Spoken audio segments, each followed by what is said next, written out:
Если вы думаете, что блокировка по 161 ФЗ вас никогда не коснется, то у меня для вас плохие новости. Я тоже так думал. Одна обычная P2P сделка привела к тому, что мои счета начали блокировать банк за банком. Доступ к деньгам был ограничен. Меня внесли в базу 161 ФЗ Банка России, а спустя некоторое время против меня еще и подали иск в суд. А сейчас для получения подобной блокировки даже P2P не нужен. Достаточно получить перевод на карту. Но самое страшное, что в тот момент я понятия не имел, что делать дальше. Куда писать, какие документы собирать, как удалиться из этой базы, что отвечать банкам, что делать, если против вас подали иск в суд. За последний год я прошел весь этот путь полностью, от первой блокировки до полного восстановления доступа к своим деньгам. И сегодня все мои счета разблокированы, а деньги находятся у меня. Поэтому предлагаю вам вместе со мной пройти этот путь от начала до конца. Я покажу реальные документы, обращения в Банк России, переписки с банками, судебные материалы и расскажу, какие действия в итоге помогли мне удалить себя из базы 161 ФЗ, выиграть суд и вернуть доступ к своим деньгам. Это видео я решил сделать в формате спокойного рассказа без лишней суеты и вечно мелькающих картинок, поэтому большую часть времени вы будете просто идти вместе со мной по этому пути, а все документы, пошаговые инструкции и доказательства я покажу именно в те моменты, когда они понадобятся. Если вы уже столкнулись с блокировкой по 161 ФЗ, пользуетесь P2P или хоть иногда получаете переводы на свои карты, рекомендую досмотреть это видео до конца, потому что здесь будет не просто теория из интернета, а реальная история с конкретными документами, датами и результатом. Вы на канале Антон Профит, сразу ставьте лайк и подписывайтесь на канал, а я начинаю.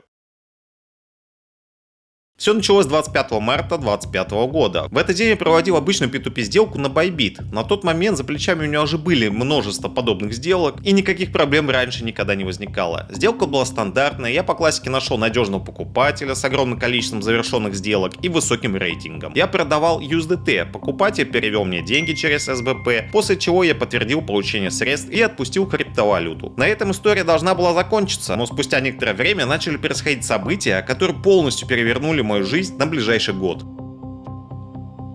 Прошло всего 2 дня после той самой P2P сделки. 27 марта 2025 года мне начали приходить сообщения от банков. Сначала от одного, потом от второго, третьего. Сообщения начали сыпаться одно за другим. В этих сообщениях говорилось об ограничениях, введенных в соответствии с 161 ФЗ. И уже после первых нескольких сообщений стало понятно, что ситуация серьезная. Поэтому вместо того, чтобы разбираться в причинах происходящего, я начал открывать приложения всех банков, которыми пользовался, и проверять, что происходит там. Параллельно я начал экстренно переводить деньги супруги и выводить средства отовсюду, откуда это еще было возможно сделать. И именно здесь я хочу вам дать первый и, возможно, самый важный совет во всем этом видео. Если вы получили хотя бы одно подобное уведомление от любого банка, немедленно начинайте проверять все остальные банки, которыми пользуетесь. Не ждите, не откладывайте это на вечер или на следующий день. Сразу пытайтесь вывести деньги, перевести их близким людям или снять наличные. Потому что дальше времени на это уже не будет. Именно это позволило мне спасти значительную часть своих денег. Но была одна проблема.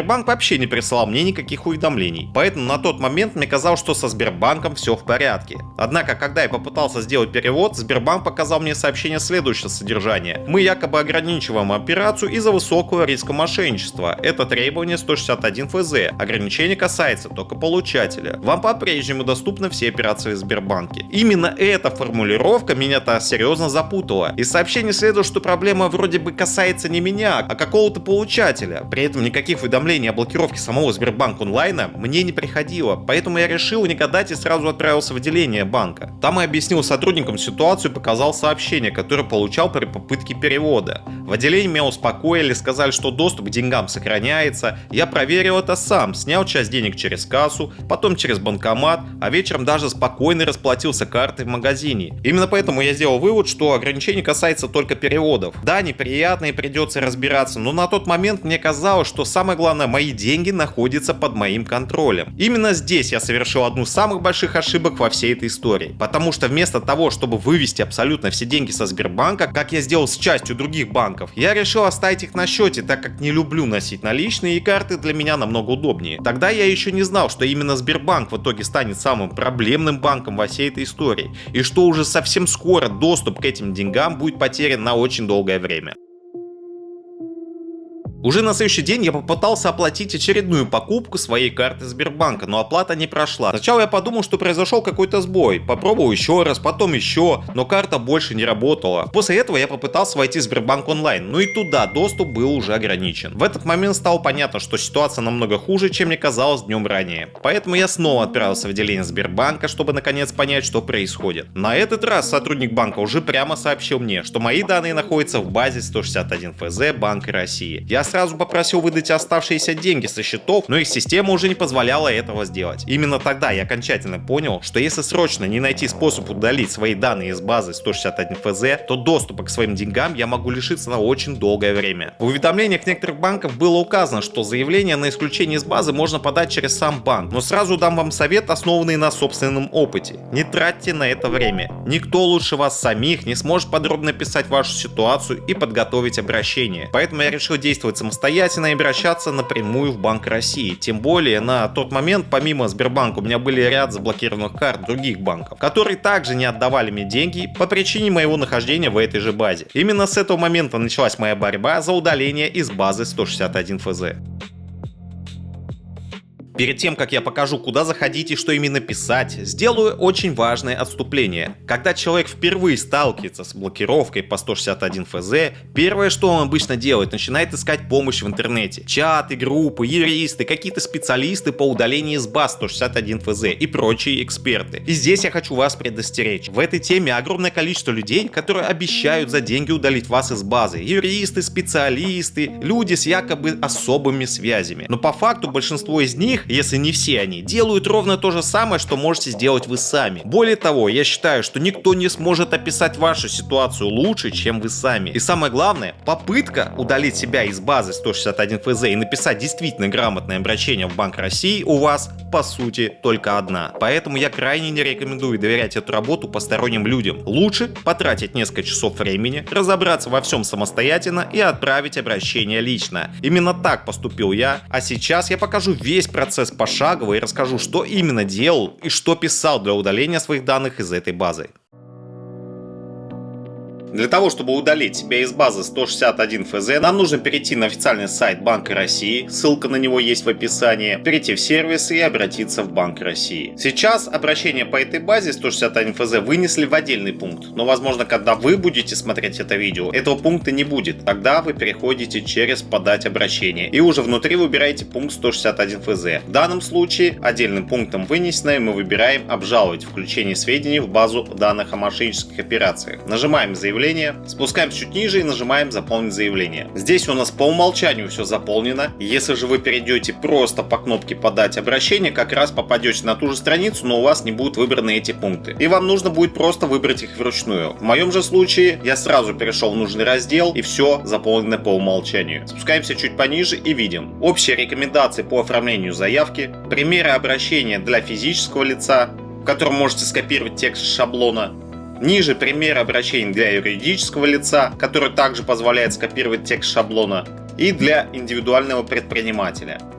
Спускаясь в самый низ, мы нажимаем кнопку «Перейти к оформлению обращения». Здесь выбираете физическое лицо и жмем на кнопку «Госуслуги». Авторизуемся через госуслуги. После авторизации спускаемся ниже, проверяем, что все наши данные заполнены правильно. Обязательно должно быть заполнено поле «Мобильный телефон» и указан ваш актуальный номер телефона, который привязан к вашему СБП в большинстве банков. Обязательно, если у вас здесь не стоит галочка, поставьте ее и укажите свою актуальную почту электронную. Лучше указать именно ту почту, которая привязана к госуслугам. Именно на нее придет ответ от Банка России. А вот почтовый адрес можно не заполнять. Здесь мы ставим 3 галочки и жмем «Продолжить». Спускаемся чуть ниже и вставляем текст сообщения. Пример того текста, который вставлял лично я, вместе со всеми документами, которые будут упомянуты в сегодняшнем видео, вы сможете без проблем забрать в моем телеграм-канале, ссылка на который есть в описании. Хочу обратить внимание на основные фишки, которые я использовал. Рекомендую вам не писать конкретный банк, в котором вы получили тот самый перевод, после чего давно вас внесли в эту злополучную базу. При попадании вас в эту базу, в основном вас блокируют абсолютно все банки. Я сыграл на том, что я не понимаю, почему меня заблокировали и почему меня заблокировали все банки, и не писал конкретный банк. Потому что в большинстве случаев, если вы пишете конкретный банк, в котором вы получили тот самый перевод, указываете его реквизиты и так далее, как это рекомендуется делать по шаблону, то вам чаще всего приходит отказ и вам рекомендуют решать все проблемы с самим банком. Я же написал, что у меня заблокировали практически все банки, что, возможно, и сыграло свою роль, и я получил положительный ответ на данное обращение. Ниже выбираете свой регион, в котором вы сейчас находитесь. У меня в данный момент это Московская область. Ниже вам предлагают выделить ряд банков, в которых у вас есть ограничения и проблемы. Указываете полное название банка. Покажу на примере Сбербанка. При написании Сбербанка вам сразу же высвечиваются все необходимые реквизиты, просто кликаем на них. Тип электронного средства платежа выбираете банковский счет, либо платежная карта, если вы хотите указать номер карты. Я же указывал банковский счет, привязанный к этой карте, потому что так будет намного проще. И далее жмем добавить реквизиты и добавляем абсолютно все банки. Пишем Альфа, видим, что сразу высвечивается Альфа-банк. Далее указываете счет и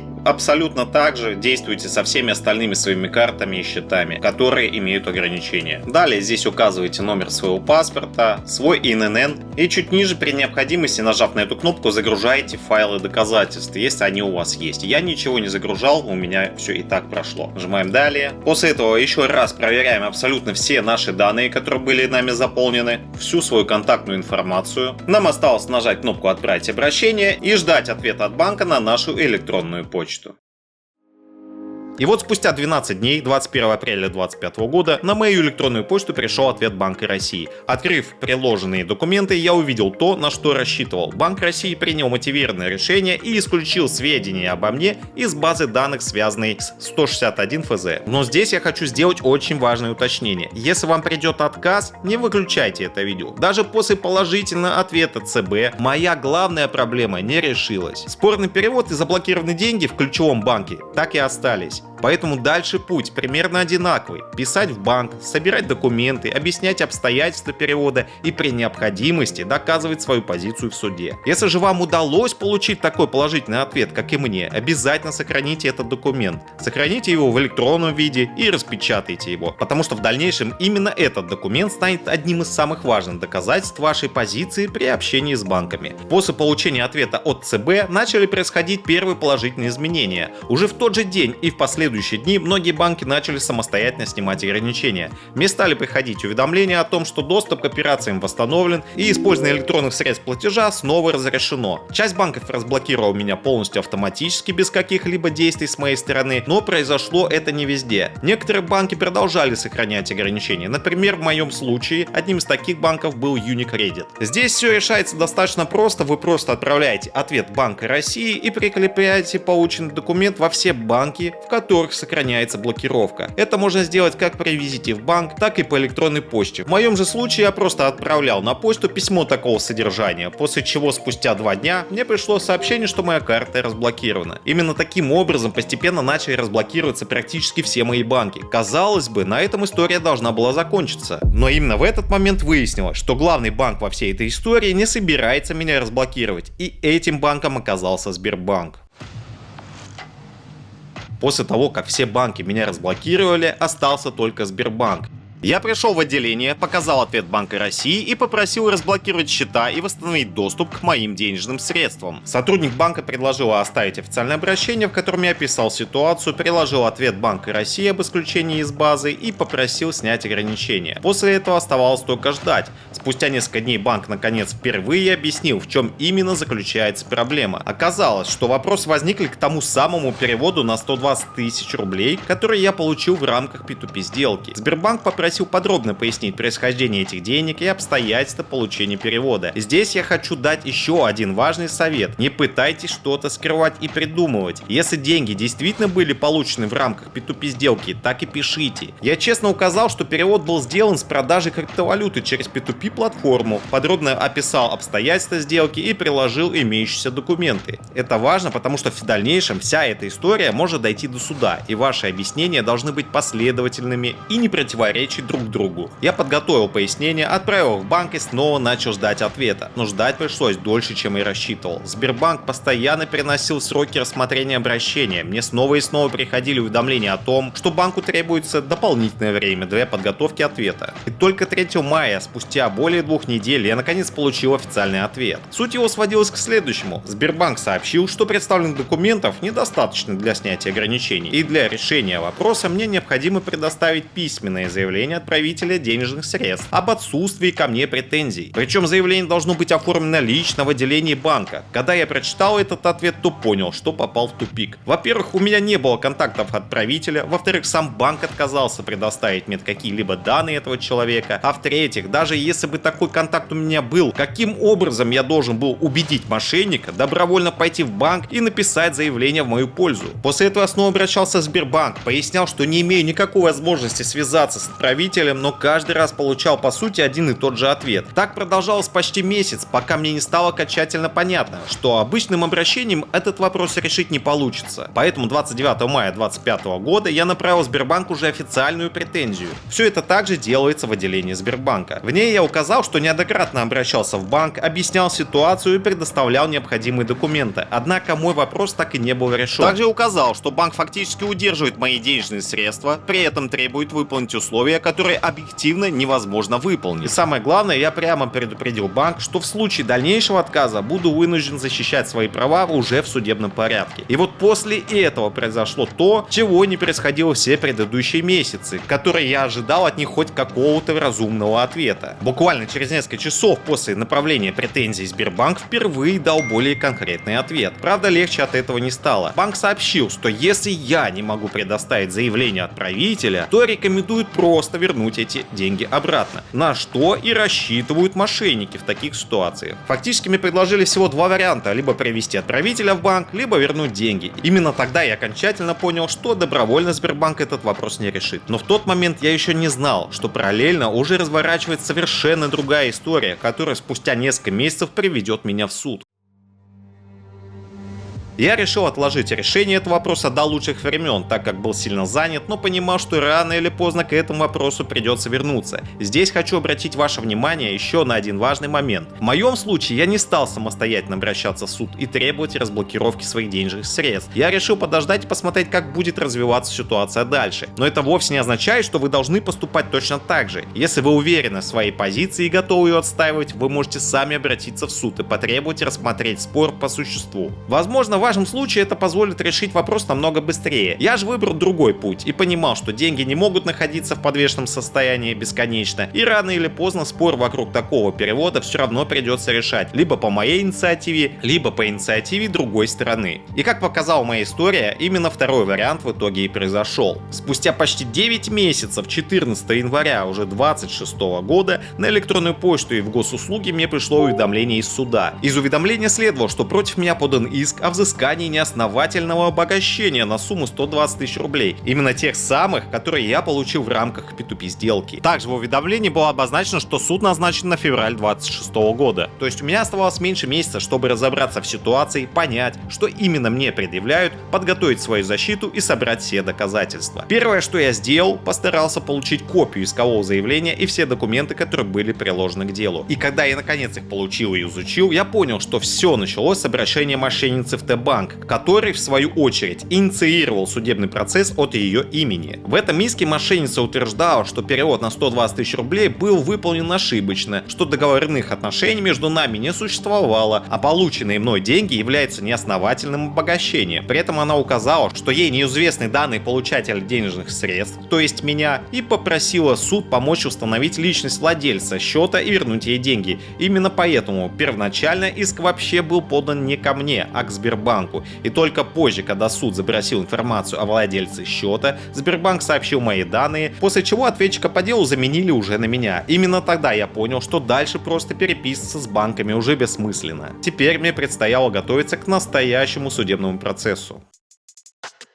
Получив материалы дела, я понял одну очень важную вещь, что суду не интересны мои эмоции, догадки и предположения. Суду нужны доказательства. Поэтому первым делом я начал выстраивать свою линию защиты. И здесь я хочу обратить внимание еще на один важный момент. За все это время я не нанял ни одного юриста. Всю свою позицию я выстраивал сам при помощи чата GPT. Загружал материалы дела, объяснял ситуацию, просил помочь выстроить защиту и подготовить документы. Поэтому, если у вас нет желания платить огромные деньги юристам, это не значит, что вы не сможете подготовиться сами. Все мои документы, которые подготовил я, будут загружены в мой Telegram. Вы можете их скачать, загрузить в чат GPT вместе со своими материалами и попросить подготовить аналогичный комплект под вашу ситуацию. Моя задача была доказать, что перевод на 120 тысяч рублей не был ошибочным, что деньги были получены не случайно и что взамен этих денег я действительно передал цифровой актив в рамках исполненной P2P сделки. Всю свою защиту я построил вокруг нескольких ключевых обстоятельств. Во-первых, я доказывал сам факт существования P2P сделки и передачи USDT покупателю. Во-вторых, я доказывал, что перевод денежных средств был произведен именно в рамках этой сделки, а не случайно или ошибочно. В-третьих, я показывал, что банковский чек перевода был получен мной через мерчанта в процессе исполнения этой сделки и не мог быть создан или подделан с моей стороны. В-четвертых, я подтверждал, что после возникновения проблемы неоднократно пытался связаться с отправителем и урегулировать ситуацию мирным путем. В-пятых, я показывал, что Банк России еще ранее исключил меня из базы 161 ФЗ и не усмотрел признаков мошенничества в моих действиях. Для реализации этой линии защиты недостаточно просто собрать скриншоты и документы в одну папку. Вам потребуется подготовить полноценный комплект материалов для суда. В моем случае он состоял из отзыва на исковое заявление, отдельного приложения с полным описанием обстоятельств, а также набора доказательств, каждая из которых была оформлена отдельным PDF-документом. И здесь есть важный момент, который многие упускают. Каждый документ необходимо правильно оформить и правильно назвать, чтобы суд их принял. В моем случае название каждого документа содержало номер доказательства, его краткое описание и количество листов. Например, доказательство 1, выписка P2P ордера Bybit 1 лист. Или доказательство 2, скрин P2P сделки 1 лист. И так далее. Благодаря этому суду намного проще ориентироваться в материалах дела и понимать, на какой именно документ вы ссылаетесь в своих пояснениях. И еще один важный момент. Если вы не планируете лично ехать в суд или физически не можете присутствовать на заседании, обязательно заранее укажите в своих документах просьбу рассмотреть дело в ваше отсутствие. В моем случае эта просьба была указана прямо в отзыве на исковое заявление. Это важно, потому что суд должен понимать, что вы не игнорируете процесс, а заранее сообщили свою позицию, направили документы и просите рассмотреть дело без вашего личного присутствия. Все документы, которые я использовал в своем деле, включая отзыв на исковое заявление, подробные пояснения, доказательства и другие материалы, еще раз повторюсь, я выложу в своем телеграм-канале. Там будет ссылка на отдельный диск, где вы сможете ознакомиться с ними и использовать как пример при подготовке собственной защиты. А сейчас я покажу, как я подавал все эти документы в суд через интернет и в какой последовательности это делал. Для подачи документов в электронном виде мне пришлось оформить усиленную электронную подпись. Без нее отправить документы в суд не получится. Сейчас я покажу весь процесс от начала до конца, начиная с оформления подписи и заканчивая загрузкой документов в суд. И здесь я рекомендую абсолютно каждому, кто смотрит это видео, сразу же сделать себе усиленную электронную подпись, потому что никто не знает, насколько сложно будет в будущем получить ее. Для этого в первую очередь идем в магазин приложений, находим приложение Госключ и скачиваем, после чего открываем его. Жмем «Приступить» и «Продолжить». После чего авторизуемся в приложении через наши госуслуги, введя код из полученного сообщения. Жмем «Продолжить», передвигаем ползунок и еще раз «Продолжить». После этого придумываем пароль и подтверждаем его. Затем быстро вводим пальцем по экрану, пока не заполнится на 100%. Подписываем сертификат и обычная подпись, так называемая УНЭП, у нас готова. Но теперь получаем усиленную квалифицированную подпись, которая нам необходима для суда. Для этого возвращаемся назад и идем в настройки. Жмем «Получить УКЭП», затем «Войти» и повторно авторизуемся через госуслуги. Нам предложат сменить пароль, просто меняем его. Затем подтверждаем свою личность одним из способов: очно в любом МФЦ, пройдя биометрию или же используя загранпаспорт нового образца. Это тот, что на 10 лет. В моем случае я выбрал паспорт, ввел его данные и нажал «Подтвердить данные». Далее располагаем наш смартфон на нижней части паспорта таким образом, чтобы его NFC-модуль считал данные паспорта, и в случае удачи автоматически загружаются сертификаты, которые мы подписываем, и наша УКЭП готова. Теперь разберем, как подписывать наши документы этой подписью. Ранее для этого использовался встроенный чат в самих госуслугах, но сейчас это доступно только через мессенджер Max. Поэтому устанавливаем Max на любой смартфон, можно на левый, и авторизовавшись в нем, ищем в поиске официальный бот Госключа. Жмем «Начать» и кнопку «Подтвердить профиль». После чего авторизуемся через госуслуги, и наш профиль подтвержден. Теперь можно подписывать документы. Просто кидаем нужные файлы в чат-боту, выбираем УКЭП и видим на смартфоне с установленным Госключом всплывающее уведомление. Нажимаем на него. Видим документ на подпись, передвигаем ползунок и жмем «Подписать». Все, на нашем смартфоне в мессенджере Max пришли готовые подписанные документы в формате PDF и SIG. Оба их сохраняем. Именно эти документы нужно загружать на сайт суда. И таким образом по очереди подписываем все необходимые нам документы. Но тут важный момент. УКЭП нужно подписывать только основные документы, которые вы подаете в суд от своего имени. Например, отзыв, ходатайство, пояснение и заявление. А вот доказательства, скриншоты, выписки и другие подтверждающие документы подписывать отдельно не требуется. Их достаточно просто приложить к обращению. Идем подавать эти документы через интернет. Переходим на сайт Газправосудия, ссылка на него будет в описании, и вверху справа жмем «Вход». Ставим галочку и нажимаем «Войти». Авторизуемся через госуслуги, выбираем «Подать обращение», «Гражданское судопроизводство». И если вы инициатор судебного процесса, то есть вы подаете в суд на мошенника, то выбираете «Исковое заявление». Дальше будет абсолютно все то же самое. В моем же случае я отвечаю на исковое заявление, потому что на меня подали в суд. В таком случае выбираем возражение на исковое заявление. Дальше абсолютно одинаковые шаги. В разделе «Номер дела» указываем номер нашего дела. Выбираем здесь «Лично», если вы сами лично подаете иск от своего имени. Сразу же переходим сюда, данный заявитель кликаем и выбираем наш статус: истец или ответчик. Истец — это если вы подаете иск. Ответчик — если вы отвечаете на иск. В данном случае я ответчик. Далее проверяйте все свои данные и нажимаем «Сохранить». Жмем кнопку «Выбрать суд» и выбираем регион и судебный орган, в котором мы подаем документы. Если вы подаете суд на кого-то, то вам нужно узнать, в каком именно месте зарегистрирован по паспорту человек, на которого вы подаете в суд, и подавать именно в тот орган. По своему месту жительства подавать нельзя. Если вы отвечаете на судебный иск, то выбираете тот регион, в котором происходит суд. В моем случае это по моему месту жительства. Также в документах, которые вам направляет суд, там указано, какой конкретный орган судебный рассматривает это разбирательство. Я выбираю Волгоградскую область и Камышинский городской суд. Нажимаем «Сохранить». Далее в суд обращения мы прикрепляем основной файл, это отзыв на иск, либо заявление исковое, а все остальные файлы мы уже прикрепляем во второй пункт приложения к обращению. В суть обращения нажимаем «Добавить файл», «Выбрать файл» и выбираем свое заявление, если вы подаете в суд самостоятельно, либо отзыв на иск, если вы отвечаете на него. Важно, здесь вы указываете название, копируете его из названия документа, который мы с вами уже разобрались, как правильно название, и вставляете это сюда. Здесь должно быть четко указано количество страниц. Проверяйте еще раз, столько ли у вас страниц в вашем документе. И такой документ, как я уже говорил, нужно подписывать усиленной квалифицированной электронной подписью. Поэтому прикрепляем сюда УКЭП данного документа. Выбираем его и жмем «Открыть». После этого жмем «Добавить». Все, документ наш первый прикреплен и подписан электронной подписью. Далее в приложении к обращению прикрепляем все остальные документы в хронологическом порядке. Выбираем файл. Первые — это, конечно же, приложение, в котором мы подробно объясняем суть проблемы. Повторно копируем название и вставляем его сюда. И такой документ, соответственно, также нужно подписать подписью. Прикрепляем подготовленную нами подпись формата SIG и нажимаем «Добавить». И таким образом добавляем все необходимые файлы. У меня это по порядку все наши доказательства. С доказательства 1 до доказательства 9. Их уже подписывать не нужно. Просто даем корректное название и нажимаем «Добавить». И так добавляем все наши доказательства по очереди.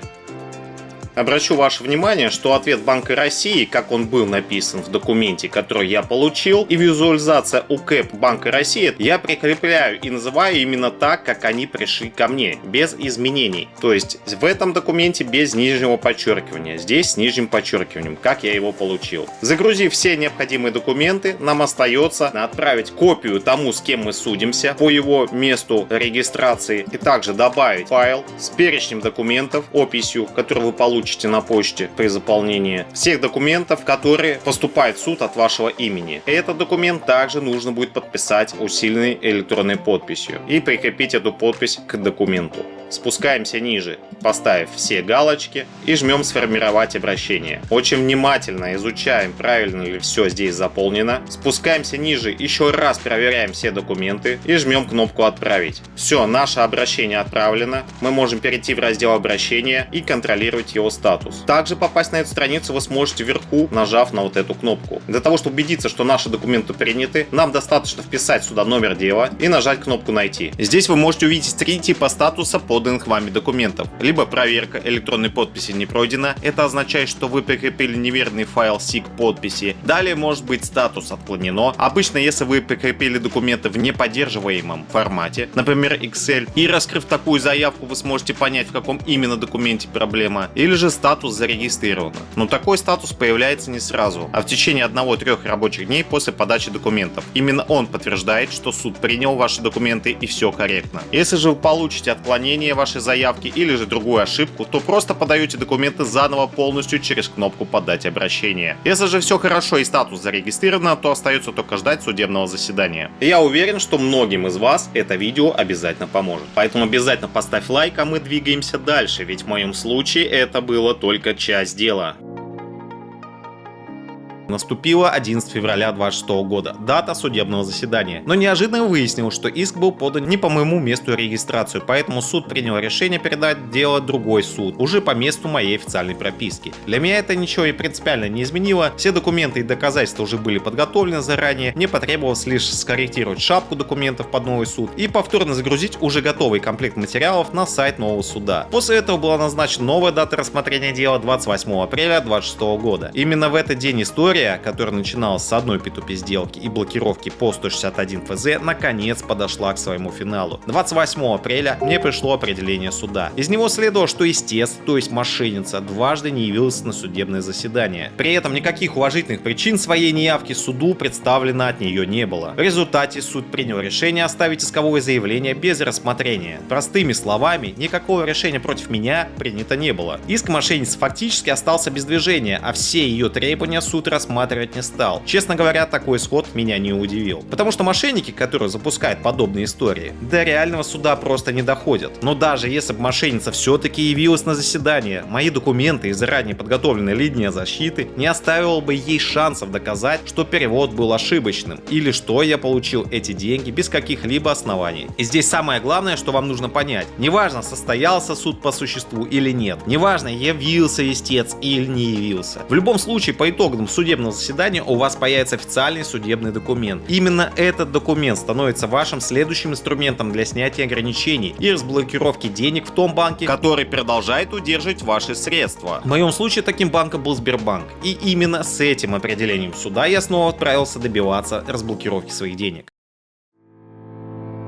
Но перед визитом в Сбербанк я заранее подготовил полный комплект документов, ссылку на них также оставлю. Первым документом было заявление о снятии ограничений по счетам и восстановлении доступа к денежным средствам. В нем я коротко написал, что спор уже рассматривался в суде, иск мошенницы был оставлен без рассмотрения, факт каких-либо противоправных действий с моей стороны судом не установлен, а значит оснований дальше удерживать мои деньги нет. Вторым документом я подготовил пояснение по операции P2P. Там уже более подробно написал, что деньги в размере 120 тысяч рублей были получены не в результате мошенничества, не ошибочно и не просто так, а в рамках исполненной P2P сделки на Bybit. Третьим документом я сделал отдельное подтверждение реальности P2P сделки и происхождения платежа. В него я включил ключевые доказательства, связь с мерчантом, получение платежного документа, сам банковский чек и объяснение, почему этот чек не мог быть создан мной самостоятельно. Дополнительно к этому комплекту я приложил определение суда, выписку P2P сделки и чек-перевод на 120 тысяч рублей. То есть я собрал для банка максимально понятный пакет документов, который распечатал, подписал и пошел в отделение Сбербанка. В отделении попросил создать официальное обращение, приложить к нему весь мой комплект документов и направить его на рассмотрение. Сотрудник банка отсканировал документы, принял обращение, и дальше мне оставалось только ждать решения. И вот спустя примерно 2 недели после подачи документов произошло то, чего я ожидал больше года. 27 мая мне пришло сообщение от Сбербанка о том, что доступ в Сбербанк онлайн восстановлен. Честно говоря, в тот момент я даже не поверил. Слишком долго длилась вся эта история. Слишком много раз мне говорили, что решить этот вопрос невозможно. Слишком много нервов, времени и сил было потрачено за этот год. Поэтому первым делом я пошел в отделение банка и убедился, что ограничения действительно сняты. И сразу же вывел все деньги, включая те самые 120 тысяч, с которых все началось. Именно в этот момент для меня вся эта история наконец закончилась. И думаю, что после всей этой истории многие из вас сейчас задаются вопросом, а как же теперь выводить деньги из крипты, чтобы не встрять в подобную жопу? Если речь идет о крупных суммах, то проще всего использовать проверенные обменники с хорошей репутацией через мониторинг Best Change и выводить именно наличные. Слева просто выбираете крипту, которую даете, а справа что хотите получить. Выбираете обменник из топа с большим количеством отзывов и будет вам счастье. У меня сотни знакомых делают так и ни разу не было проблем. Ссылка на Best Change есть в описании. А вот для повседневных расходов и маленьких сумм проще использовать другой подход. Например, если нужно оплатить продукты, заправку, кафе или какие-то обычные покупки на небольшие суммы, проще всего делать это через сервис QR2Pay. Суть очень простая, в описании есть ссылка, переходите по ней и запускаете приложение. Жмете «Пополнить» и копируете адрес своего кошелька. Пополнять на данный момент можно в USDT, TRC20 и TON. Кидаете на этот адрес нужную вам сумму и можете отправляться в магазин. Теперь вы храните деньги в крипте, оплатите как обычной банковской картой через QR-код по СБП. И главное, это никак не связано с вашими картами. Оплата проходит быстро, комиссии небольшие, лимит на одну операцию 150 тысяч рублей, KYC не требуется, а пользоваться сервисом достаточно просто. Лично для меня после всей этой истории это оказалось очень удобным решением. Ссылку на сервис я оставляю в описании под видео. Ну а возвращаясь к моей ситуации, наверное, самый главный вывод, который я сделал за все это время, заключается в том, что подобные ситуации нужно не только уметь решать, но и по возможности не допускать их возникновения. Но если вдруг такая ситуация уже произошла или произойдет в будущем, то теперь у вас есть пошаговая инструкция, которую когда-то очень хотел найти я сам. Если бы в марте 2025 года кто-то показал мне такое видео, я бы сэкономил огромное количество времени, нервов и, возможно, избежал бы много ошибок, которые я совершил по незнанию. Именно поэтому я решил записать это видео и показать вам весь путь от начала и до конца со всеми документами, ошибками, обращениями и результатами. Все документы, образцы заявлений, пояснений и других материалов, о которых я рассказывал в этом видео, будут доступны в моем телеграм-канале. Ссылку на них найдете в описании. Если это видео оказалось для вас полезным, обязательно поставьте лайк, подпишитесь на канал и поделитесь этим роликом с теми, кто использует P2P, владеет криптовалютой или просто получает переводы от незнакомых людей. Возможно, именно этот ролик однажды поможет кому-то сохранить свои деньги, нервы и больше года своей жизни. Берегите себя. С вами был Антон Профит. Увидимся в следующих видео.